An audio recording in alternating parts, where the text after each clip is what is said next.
कबर सोडून चला बागेत राहूया. आजचे शुभवर्तमान संत योहानाच्या शुभवर्तमानातील आहे. शुभवर्तमानातील घटनेकडे आपण लक्ष देऊन त्यावर मनन चिंतन करीत असताना काही गोष्टी आपण लक्षात घेऊया. सर्वप्रथम आपण आपले लक्ष कबरेवर केंद्रित करूया.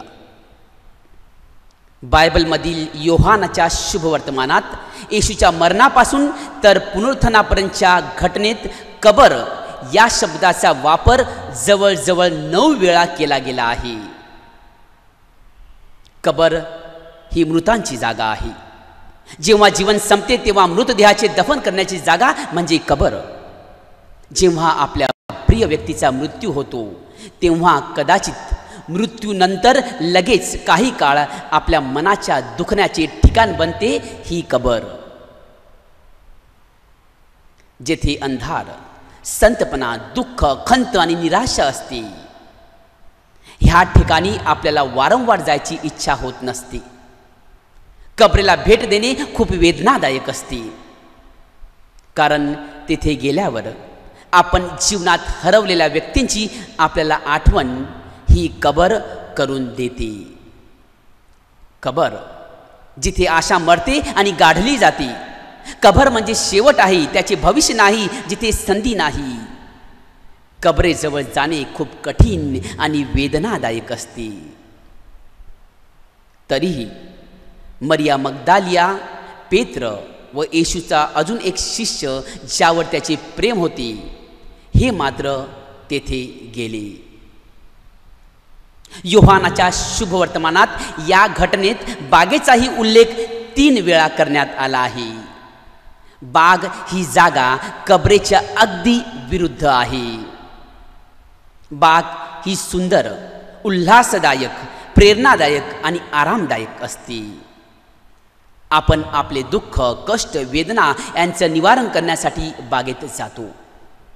बागेतच बियांना अंकुर फुटतात, फुलं फुलतात, पल्लवी फुटते, पक्ष्यांच्या अंड्यांतून चिमुकल्या पिल्लांचा जन्म होतो, फुलपाखरांना पंख फुटतात. बागेत सर्वत्र नवजीवनाचे दर्शन घडते. बाग म्हणजे नवीन जीवन, नवीन आशा आणि नवीन सुरुवात. माझ्या प्रिय बंधू भगिनींनो, बायबलमध्ये मागे वळून पाहिले तर जुन्या करारातील उत्पत्तीच्या पुस्तकात परमेश्वर आणि मानवाच्या संबंधाची सुरुवात एका बागेतून होते. परमेश्वर देवाने मनुष्यास एदेन बागेत नेऊन तिची मशागत व राखण करण्यास ठेविले. तेव्हा परमेश्वर देवाने आदामाला अशी आज्ञा दिली की बागेतील वाटेल त्या झाडाचे फळ यथेच्छ खा, पण बऱ्या वाईटाचे ज्ञान करून देणाऱ्या झाडाचे फळे खाऊ नको, कारण ज्या दिवशी त्याचे फळ तू खाशील त्या दिवशी तू खरा मरशील. उत्पत्ती 2:15-17. आदाम आणि एवा हे सर्व मानवतेचे प्रतिनिधित्व करतात. त्यांना जे न करण्याविषयी सांगितले होते तेच त्यांनी केले. अगदी तीच आज्ञा त्यांनी मोडली आणि मग परमेश्वरापासून लपण्याचा प्रयत्न करतात. निश्चितच परमेश्वराला ते कोठे आहेत हे माहीत होते, तरीही परमेश्वराने आदामाला प्रश्न विचारला, तू कुठे आहेस? कदाचित आपल्याला सुद्धा परमेश्वर हाच प्रश्न विचारतो, तू कुठे आहेस? ते देवापासून लपून होते, कारण त्यांना स्वतःची लाज वाटत होती. त्यांनी परमेश्वराची आज्ञा मोडली होती. उत्पत्तीच्या पुस्तकात माणुसकी बागेत लपली होती आणि परमेश्वर त्यांचा शोध घेत होता. बाग मनुष्याला परमेश्वराची देणगी होती, परंतु मानवाने ह्याच बागेत पाप केले आणि त्यामुळे बंधूंना ठार करण्याचे पाप आणि हिंसाचाराचं चक्र सुरू आहे, जे आजही चालत आहे. तरीही एदेन बागेतून बाहेर काढलेल्या मनुष्याला परमेश्वराला पुन्हा बागेतच म्हणजे स्वर्गात स्थापित करायची होती. म्हणून त्याला कबरेत विसावे लागले, जे त्याने ख्रिस्ताच्या पुनरुत्थानातून साध्य केलं. संत योहानाच्या शुभवर्तमानात अध्याय 18:1-5 मध्ये येशूच्या दुःख सणाच्या रात्रीविषयी लिहिले आहे. येशू आपल्या शिष्यांसह किद्रोन ओहोळाच्या पलीकडे गेला. तेथे एक बाग होती आणि याच ठिकाणी यहुदा इस्कारियत त्याला धरण्यासाठी सैन्यांची तुकडी घेऊन आला होता. उत्पत्तीच्या पुस्तकाप्रमाणे या बागेतही विश्वासघात घडला होता. उत्पत्तीमध्ये काईनने आपला भाऊ हाबेलला ठार केले, त्याचप्रमाणे ते त्याला जीवे मारण्यासाठी शस्त्रे घेऊन आले होते. येशूला अटक करण्यासाठी, त्याला धरून देण्यासाठी ते बागेत आले व मनुष्याने परमेश्वराला गुन्हेगार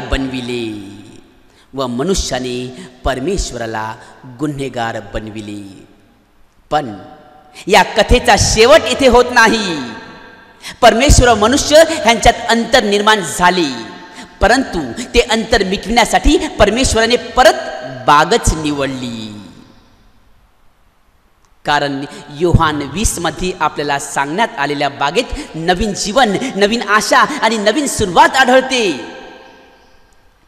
येशूची कबर ही बागेत असणे म्हणजेच नवजीवनाची आशा होय. येशूची कबर ही बागेत असणे म्हणजे नवजीवनाची आशा होय.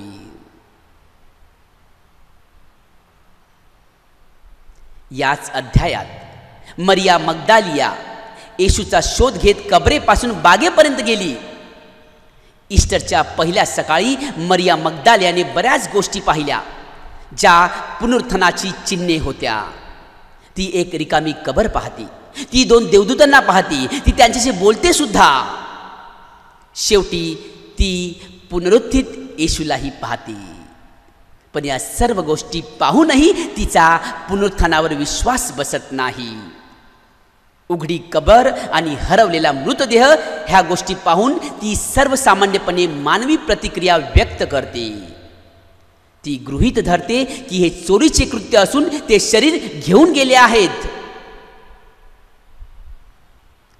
कबरेजवळ मरिया मग्दालिया, पेत्र व योहान हे तिघेही आले. त्यांनी रिकामी कबर व प्रेतवस्त्रे पाहिली. येशूच्या अत्यंत जवळच्या ह्या 3 व्यक्ती, पण त्या तिघांची प्रतिक्रिया मात्र भिन्न होती. योहानाने विश्वास ठेवला, पेत्र मात्र मनात शंका बाळगून विश्वास ठेवण्यास कमी पडला. तर मरिया मग्दालिया विश्वासाने कबरेजवळ राहिली. पेत्र व योहान तिला त्याच स्थितीत सोडून निघून गेले. ती मात्र तेथेच राहिली, शोध घेतच राहिली तो सापडेपर्यंत. पेत्र व योहान यांना येशूचे पुनरुत्थान पाहण्याचे भाग्य लाभले नाही, पण मरिया मग्दालिया मात्र पात्र ठरली. येशूने मरियेला प्रश्न विचारला. हाच प्रश्न त्याने धरावयास आलेल्या सैन्याच्या तुकडीला देखील विचारला होता. तुम्ही कोणाला शोधता? या बागेतही हाच प्रश्न विचारला गेला. फरक फक्त इतकाच होता, ज्याला प्रश्न विचारला गेला त्या व्यक्ती भिन्न होत्या. त्या बागेत विश्वासघात होता, ह्या बागेत मात्र विश्वासूपणा होता. मरियेने येशूकडे पाहिले आणि त्याला माळी समजून तिने तिचे विचार त्याला सांगितले. पण येशूने तिला हाक दिली, मरिया, आणि तिने त्याला प्रतिसाद दिला, रब्बोनी, म्हणजे प्रभुजी, गुरुजी, रब्बोनी. तो मरियेप्रमाणे आपल्या प्रत्येकाला आपल्या नावाने हाक मारतो, अगदी तुम्हाला आणि मला सुद्धा. एक नवीन सुरुवात करण्यास कबरेत नव्हे, बागेत तो आम्हा प्रत्येकाला हाक मारतो. एक जीवनात नवीन सुरुवात करण्यास कबरेत नव्हे तर बागेत. त्याच्याशी नातेसंबंध प्रस्थापित करण्यास तो आम्हास आमंत्रित करीत आहे.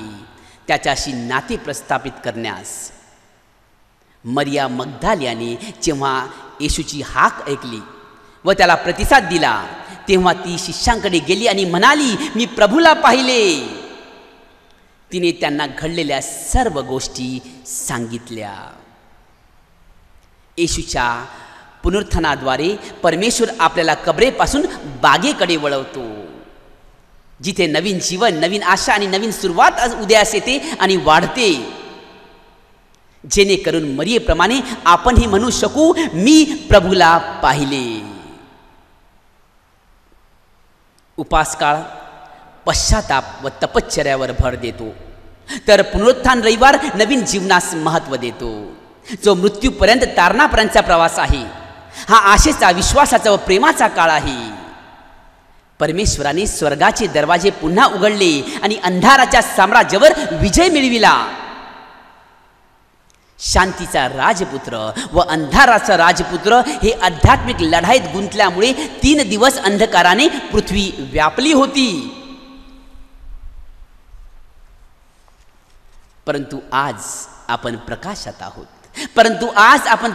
आहोत. कारण शांतीचा राजपुत्र विजयी झाला आहे, तो जिंकला आहे.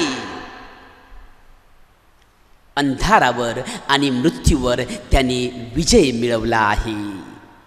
आमचा शोक आनंदात बदलला गेला, कारण येशू जिवंत झाला आहे. तुम्हाला आणि मला आशा मिळाली आहे, कारण येशू जिवंत झाला आहे. आपण निराश होणार नाही, कारण येशू जिवंत झाला आहे. तुम्हाला आणि मला पवित्र आत्म्याद्वारे नवीन जीवन मिळाले आहे, कारण येशू जिवंत झाला आहे.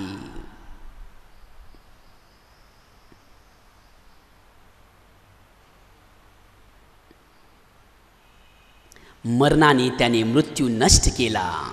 मरणातून उठून त्याने आपले आयुष्य पूर्ववत केले. मरणाने त्याने मृत्यू नष्ट केला. मरणातून उठून त्याने आपले आयुष्य पूर्ववत केले. उपासनेत वापरले जाणारे हे शब्द आपणास प्रेरणादायक आहेत. तर आता कबर सोडून चला बागेत राहूया.